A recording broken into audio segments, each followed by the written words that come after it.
In a recent video, we talked about how to use a dynamic version of a clean and press instead of sagittal plane movements where all you're doing is the same forward and backwards motion all the time. It's just forward and backwards, feet planted, arms fixed, nothing dynamic about it. Well, that's not true. It is dynamic, but it's fixed and it doesn't mimic the gait cycle, and it's single planar instead of triplanar. So I don't think that it really mimics real world athletic activities or the full expression of human movement. So in my recent video, we agreed that if we wanted to get to this extremely unstable movement, where both legs are switching and both arms are switching, and I'm rotating when I come up, that we should start by removing one unstable element at a time. So we started with both feet on the floor and we just clean it. Single arm, there's an element of rotation because I'm balancing the weight only on one side, but both feet are fixed. So it's still very stable. So if we started off by removing one arm from the stability equation, what's next? We have to take one leg out of the equation. So the arm does the same thing, but we take a step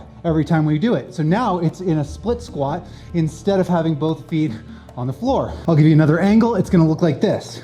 Every time I lift up with my right arm, I'm pulling back this way. I'm doing a pull, I'm doing a row in midair, and that's firing up my right side lats. Meanwhile, when I fire up my right side lats, my left-sided glutes have to pull me forward. So it looks like this. I come down, I'm winding up, stretching out the right-sided lats and left-sided glutes. I come up, I squeeze and thrust through my left-sided glutes and catch the weight. Now you could do these in a walking drill, just like this. Here's my left side, or you can just do them standing in one place and oscillate back and forth. Notice that I have a pretty wide stance here.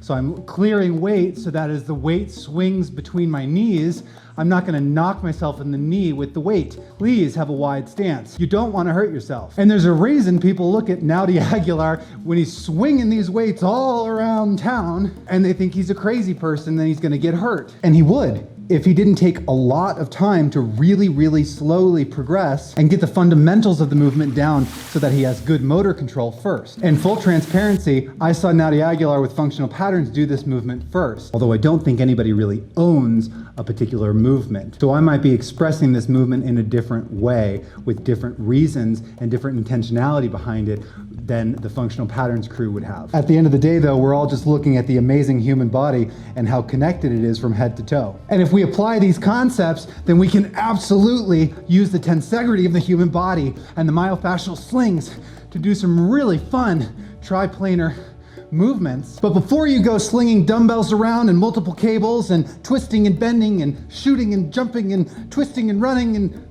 throwing things around and breaking things because you can't control yourself, let's slow down and take it one step at a time. 2 feet on the floor, basic one arm clean. Then progress with a step, but keep 1 foot rooted the whole time. Drive power from the glutes and push the hips forward. Not into hyperextension, but into a posterior pelvic tilt. That's how you're gonna generate the most power. There are plenty of progressions from there, but if you wanna see them, like and subscribe, share the video, be supportive of the channel, it helps me out, and I'll keep showing you step by step how to progress into real dynamic tensegrity type exercises. And if you wanna work with me one-on-one, I have this great app that I can program all your workouts in and tell you step by step really how to progress you for you. Like and subscribe, see you next time.